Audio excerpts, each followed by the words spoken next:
What job exists because we are stupid? I don't know if it still exists, but I remember Best Buy offered a service that consisted of sending someone to your house to do the incredibly difficult task of connecting your video game console to the TV. Yeah. There were people who paid for it. As someone whose 70-year-old mother-in-law just got a Nintendo Switch for Animal Crossing purposes, I understand this. It took her 3 days to figure out how to turn on her TV, turn on the Switch, connect the Joy-Cons, and save her game when done playing. She kept just turning off the electricity, turning on the Switch without the TV, etc., and this is after we installed the dang thing for her. Of course we value and need emergency room workers. But we might need fewer of them if people weren't stupid. Also if people used actual sex toys instead of whatever objects lying around. Darwin Awards, giving hospital workers a stable job. Well, morticians, but guess they would have ended up there later rather than sooner, hungry face. Doctor, my penis is getting some black residue. Show it to me, then. The patient puts down his pants. The doctor looks at the patient's dick, then at his pants, then at the brand sticker. Ah yes, it will go away after next laundry. Garbage cleanup in parks, etc. Sometimes, I feel like my job has been invented for stupid people. I'm a mechanic. Most of the times it's doing hard things that the customers don't necessarily have the tools or experience to do, but there is always this guy that comes with the complaint car is doing a weird noise when I take a bump. So naturally you test it, and find where the noise is coming from, and that's how it goes with the customer. Me, I found your trouble. See, yeah? What is it? Me, it seems the umbrella under your passenger seat is loose. I once told the mechanic my rear door was broken because it wouldn't open from the inside. That was the day I learned about child safety locks. My window wouldn't roll up for over a week, and it was supposed to rain for 4 days in a row. I drove an hour and a half to pick up a window switch regulator. I finished putting the door panel back on after replacing the regulator, and realized the window lock was pushed in. I was driving a rental car, tried to shift it into park, and couldn't. Eventually I turned it off but wasn't able to get the key out of it. Waited hours for a tow truck. Figured it was some sort of transmission problem. I had bumped the shifter while reaching into the passenger seat, and so it was in the fake stick shift mode so it would move between downshift and upshift but not anything else. He bumped the shifter about a centimeter to the side, and I was on my way again. That was close to the dumbest I have ever felt. A guy I worked with locked his keys in the trunk of his car. I let him use my AAA to call for help. When the tech arrived, he casually opened the driver's door and popped the hood, believing it was a dead battery call. Apparently my coworker had just assumed the car was locked since he was loading the trunk first and never tried the doors. I got my first ever brand new car this year. One day I'm driving and the dashboard lights all go extremely dim. My old beater car used to do that when the battery was about to crap out, so I immediately took the car to the mechanic. The mechanic hears me explain and says, "You must have bumped the dimmer switch with your knee." That's the day I learned my new car has a dashboard light dimmer. I used to work in an auto repair shop. We had one car keep coming in for drained battery. Spent tons of diag on different electrical crap. Turns out a water bottle fell between passenger seat and door and was holding down the electric seat adjustment button. Tech working on it was so annoyed laughing out loud. In college, I once dropped my car off for an oil change and said also, "It hasn't been accelerating properly, can you take a look and make sure there are no big issues there?" So I picked it up and got my receipt and noticed later that day that one of the items read removed floor mat from underneath gas pedal. They did not charge me for that one, haha.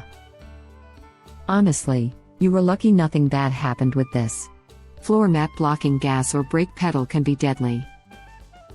Don't drive with flip-flops. People have to go into the sewer network to literally smash up these fatbergs, I think they call them. When people just tip that bit of oil down the sink after cooking, it coagulates and sticks together down there.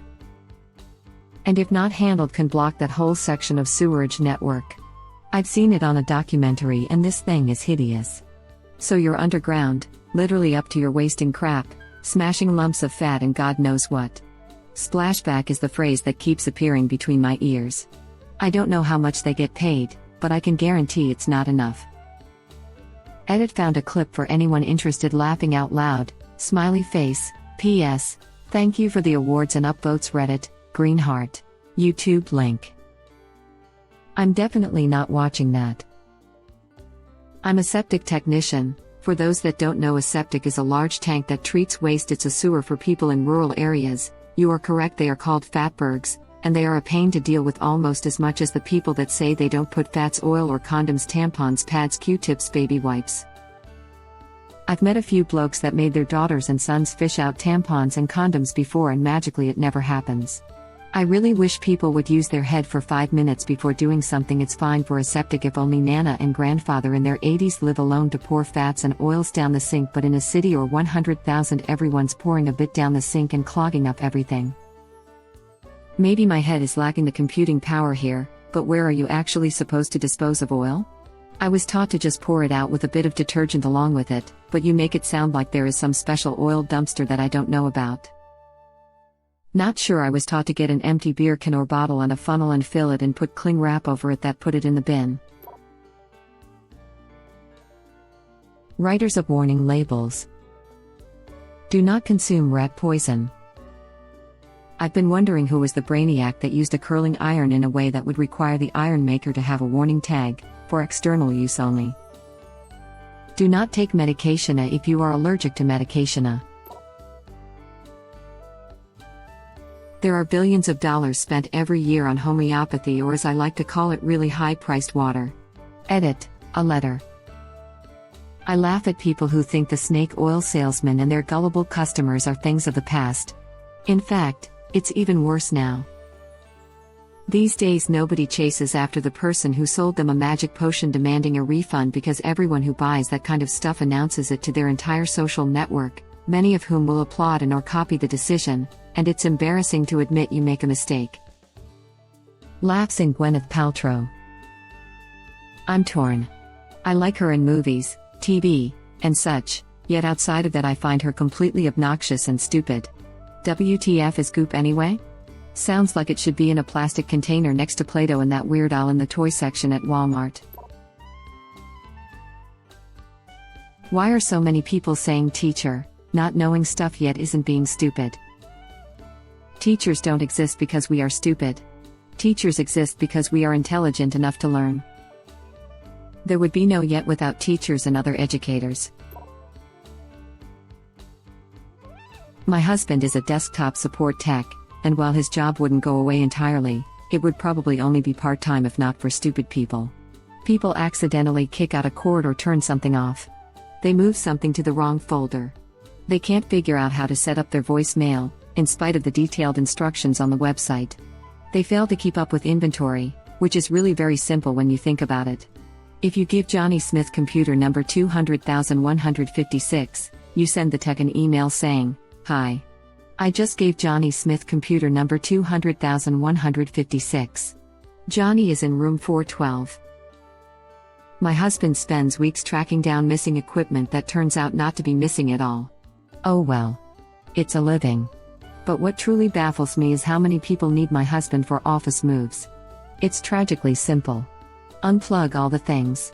Carry all items carefully to the next place and plug them back in. You can even take a picture of the original setup or mark the cords ahead of time if you aren't sure you'll be able to do it. I have never in my life required a tech to relocate my computer, in spite of being 54 and having had more office moves in the last decade than I have fingers. Well, like I said, it's a living. Thankfully my husband has the patience of Job. You can even take a picture of the original setup or mark the cords ahead of time if you aren't sure you'll be able to do it. These days they are color-coded too. And for the most part, it won't let you plug things into a place they won't work properly. Like, don't fuss over if you have an HDMI or a DPI. Just try to plug the cable in. Doesn't go in easily? That's fine, try the other port. Sticking warning labels on everything. Like, oh I don't know, sticking a warning label on peanut containers to inform people that it may contain peanuts. Social media influencers. Psychics. I saw this one coming. In Japan, they have a permanent employee dedicated to assisting people at the ATM. TurboTax in America. Other countries just tell you how much you owe or what refund you get, but our country is stupid and some lobbyists bribe some officials to not modernize, and to actually screw things up even more, and now we have businesses profiting off us guessing the number the IRS thought of. This is your friendly reminder that if you earn less than $72,000, TurboTax, and a bunch of other companies, legally have to offer you a version of their software to use. This is the exact same thing that you pay for, but they have an agreement with the IRS that as long as they give their software away for free, the IRS won't develop a state-run version that will put them out of business. Needless to say, they go out of their way to guide you to the paid option, but most people can file their taxes without paying anything to tax filing companies. Web link. As seen on TV products. Are you such an incompetent buffoon that you can't chop an onion without destroying your kitchen and having a complete mental breakdown? Introducing the Onion Slicer 3000. A lot of those products are designed for people with physical disabilities, but the companies can't stay afloat without marketing toward an abled audience on the basis of convenience. Slicing products like the one you describe make slicing possible for people with Parkinson's, as one example. That's really interesting, I had no idea. But that makes so much sense. Now I feel kind of bad. Just a comment to say it's nice to come across a healthy discussion on Reddit that results in a perspective change rather than an insult match.